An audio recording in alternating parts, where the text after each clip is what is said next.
Virtual house arrest. Munangagwa movements under scrutiny. Sanamira mashoko tinoti panapa zvonzi even nelife yemutungamiri wenyika yeZimbabwe Emmerson Mnangagwa yapanguva yakaoma. Pachionekwa kuti pane tight security panapa patokuona kuti mutungamiri wenyika yeZimbabwe aiswa ine position yekuti panyasi kuonekwa kuti pane mathreats ekuti angada kudhimanda his life. Kuti panenge nevakomana vangada kumurwisa kana kumuita kuti mukomana panguva inoyi atadze kuatena his 2030 agenda. Sanabena mashoko mudanyirwa panapa kuti subscribe or like or turn the bell icon. Timina zimba yamudanyirwa mchinzi.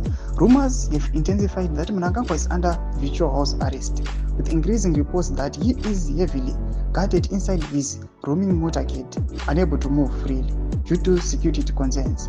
While government officials have dismissed such claims as opposition propaganda, a closer look at the president's recent public engagement suggests heightened security measures and a reduced in unscripted appearances, a sign that he may no longer be fully in control. Ndo mashoko anobuda nyuko panapa ndawakomuna mzimbe achiti aiwa mamoves emutungamiri wenyika panguva inoyi aiwa ari restricted nokuda kwokuti haazokwanisa aiwa kufamba freely sezvamurungoona aiwa mastruggles ari kuita muchiona maveterans achithreatena mutungamiri wenyika, muchiona pamwe chete nana generalwo vachipindira uko opposition yagara inongoopposa pagovernor we the ruling party. Panapa tinoona kuti the situation iri mutungamiri wenyika panguva ino vanhu vari kufambawo zvachiti opposition propaganda, but vanhu vari kuona the public appearance pamwe chete nevari kudhuze nekoko vanonyatsomudatira mashoko achiti panguva inoyi hazvina kumira zvakanaka. If Zimbabwe apotse mutungamiri wenyika yeZimbabwe nevari the ruling party ZANU-PF haasi kumaziva.